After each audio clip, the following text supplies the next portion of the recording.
I'm Christine Blackmore. I'm going to talk a little bit about myself and just talking about my life in a nutshell, I've put it, and what my volunteering for IOM3 has been about, and what my aims of the President during office, what I'm going to aim for. So, just thinking about my career, and I've started way back when I left school at 16 with 5 O-levels, and the O-levels has no relation at all to what I do now or what I did in the future. My first real job was at Newman Tonks Bescot in Walsall, which none of you will have heard of. However, if you've ever seen those ugly door closers where the oil drips down the door, that's what we used to make.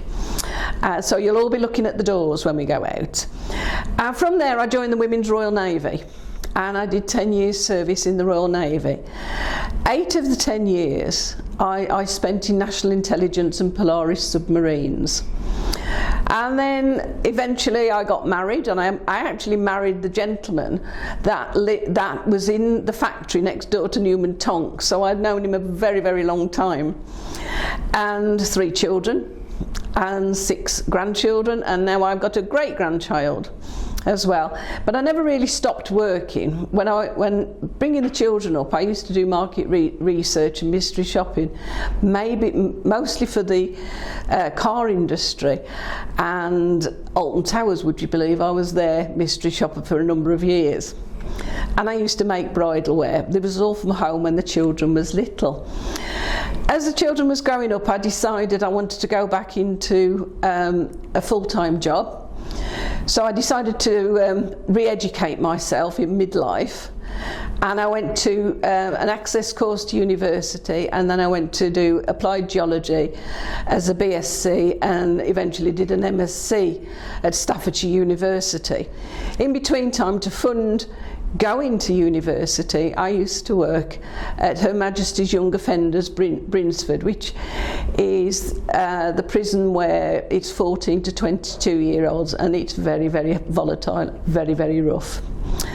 Anyway, I graduated eventually with a degree in applied geology and went to work at Wardell Armstrong, and basically I worked at Wardell Armstrong for 22 years until what I call my semi-retirement.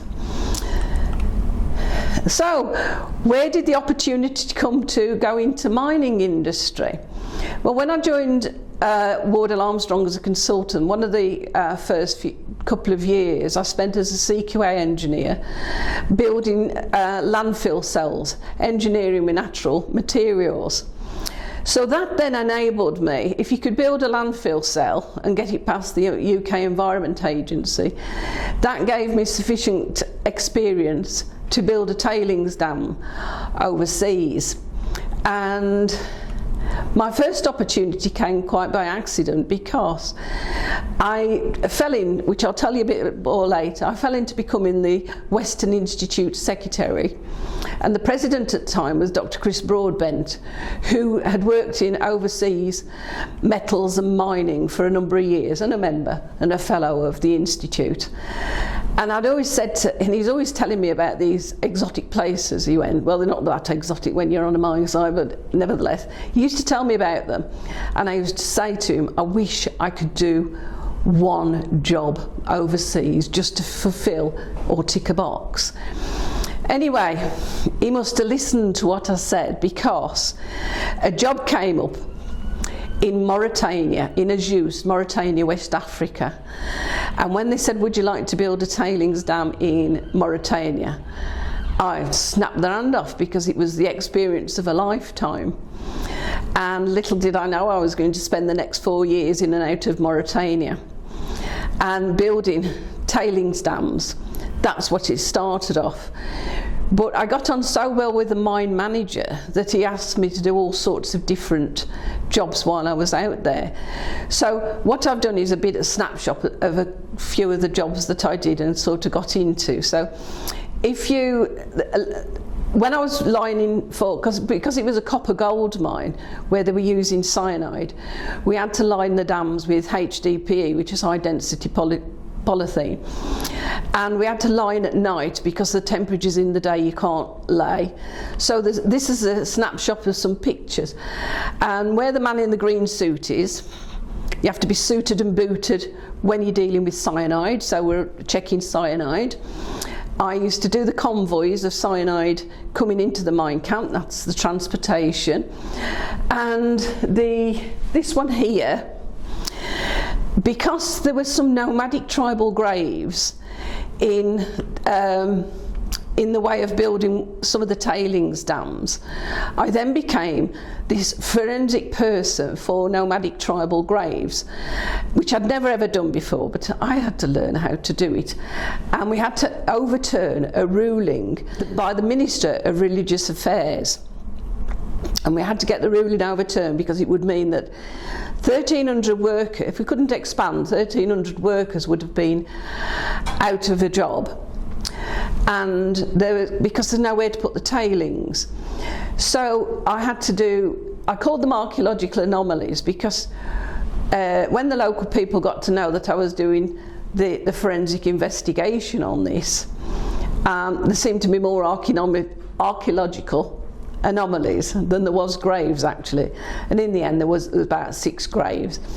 So I became this world guru, and it went from me sort of doing this project to going in all sorts of magazines about it. So if you want to bore yourself sometime, just type in nomadic tribal graves Christine Blackmore and it'll all pop up there.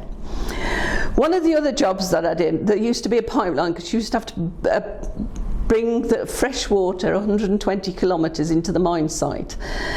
And where all these camels' little bumpties are, Christina got to inspect where they were drinking the water from. So I had to move the camels when I was doing the pipeline.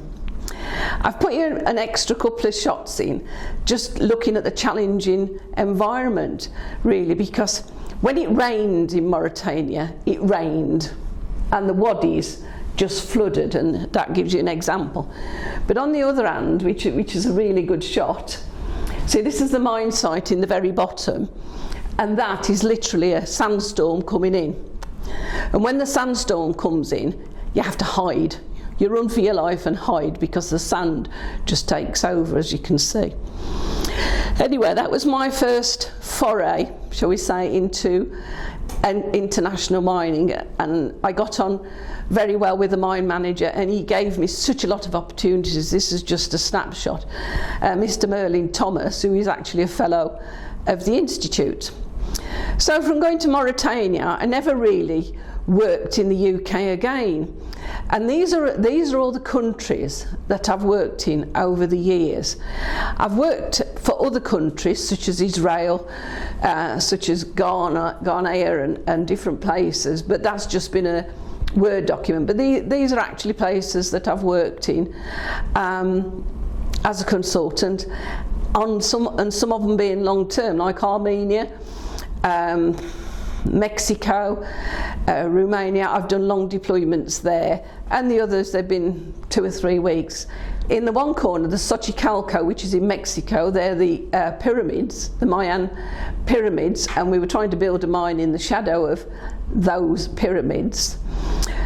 Out of my bedroom window in Mexico, there's Popocatépetl, which was a smoking volcano. In Spain, there's a tailings dam. They used to flood the tailings dam and line that, which was an old pit. This was from the Gulong mine in China I worked at. And there's me in Pakistan in the Thar Desert dealing with coal. So that just gives you a snapshot of a few countries that I've worked in. Just looking at a few others in detail. I worked at Inata, which is Burkina Faso. Part of that was building a 3-kilometre circular earthworks dam, and I was resident engineer for the earthworks, as you can see in the corner. In the morning, my first job was, like I had camels in Mauritania, I had cattle to chase out of the tailings dams, and you can just see the what they call scrapers behind, trying to build the dam at the back of the cattle. And that's little old me next to one of the big dumper trucks, and I'm not quite as big as one of the wheels. A couple of little snapshots to show you what Burkina Faso is like. And in Arta, there was no particular supermarkets to go to or anything like that, so you shopped in the local market. The one with what looks like a lorry is actually the local bus. And then the man in the local village, he makes jewellery because they're artisanal miners. So that was Burkina Faso.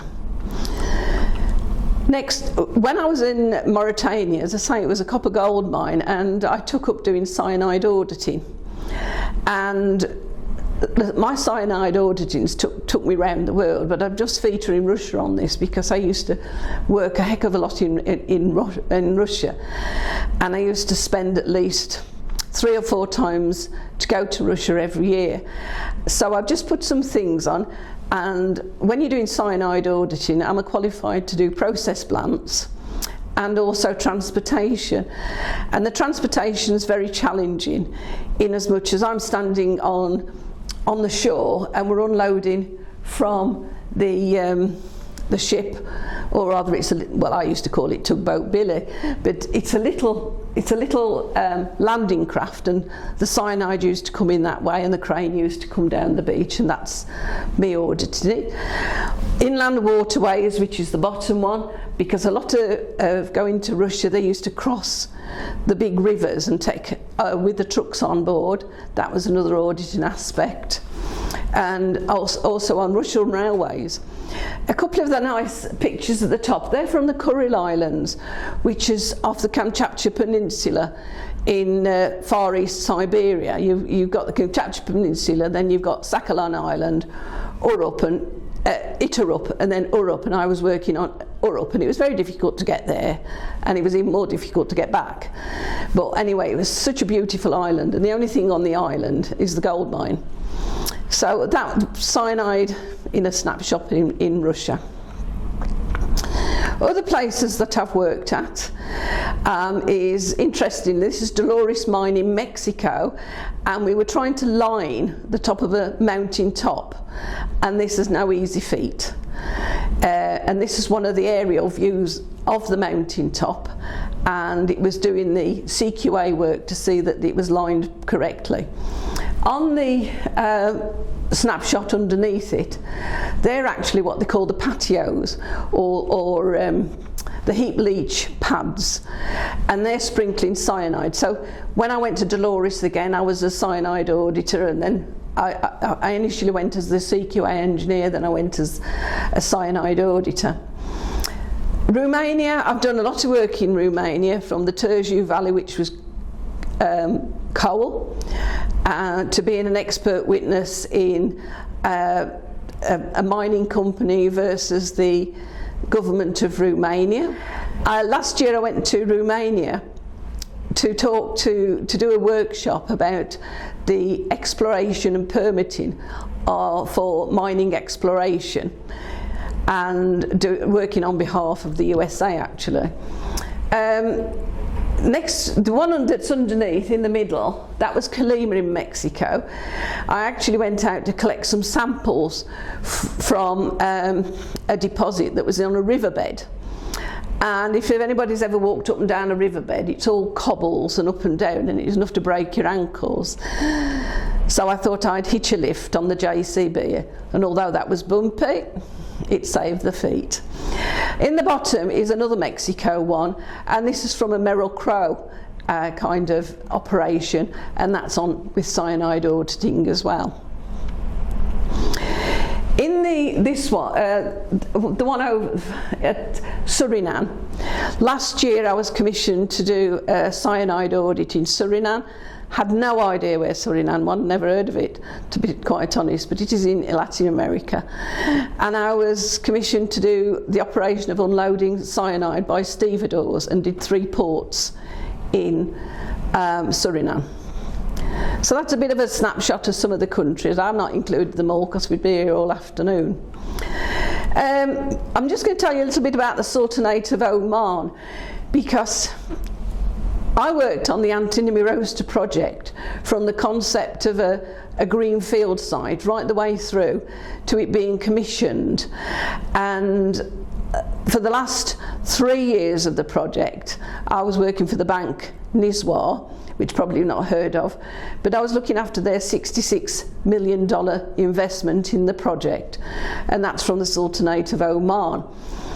Why I've put this in is because, as I say, I'm semi-retired, but I work with the people whose concept it was for the antimony roaster, and we've got a nice nickel laterite deposit, and I'm doing the environmental and ESG advisor for it, and at the moment we're at the drilling work stage and producing policies and that. So that's where I am on some of my work at the moment. Now, just thinking about where I started with the Western Institute, I kind of, as I say, I kind of fell into being the Western Institute because the Western Institute was looked after by Wardell Armstrong, and with working for them as a consultancy, the gentleman that run it, he was actually leaving to go to another job. And I think it was X marks the spot, and Christine put her hand up and said, yeah, I'll do that. We used to have black tie dinners, I presented prizes at Keele University. But my main things with the Mining Institute was I ran it how it had been run for a couple of years, and it was slowly dying until there was nobody hardly going, and trying to get people to come was awful. So anyway, I thought, well, there's two ways to go about this. I can either pick it up and build it, or I can let it just fade away and die. But anyway, I picked it up and started to build it. So I rebranded it with the help of IOM3 graphics, and I gave it a home, which was Keele University, because before that it was like a nomad with no home. And I opened up the presentations that we had.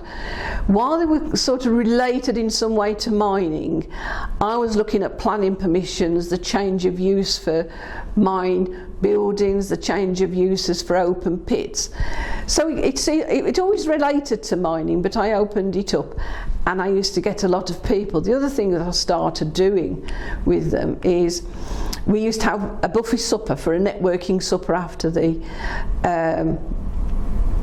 speaker, and it became so popular I couldn't throw people out at 10 o'clock at night, and I was only ever going to do it sort of for the AGM, and then somebody said, well, why don't we have another one? So I started doing a bonfire one, and then I did a Christmas one, and then I did a Valentine's one, but then it ended up we did one every time. And as I say, I couldn't throw them out at 10 o'clock because it had made such a networking unit for both the students, consultants, and anybody that was interested in coming along.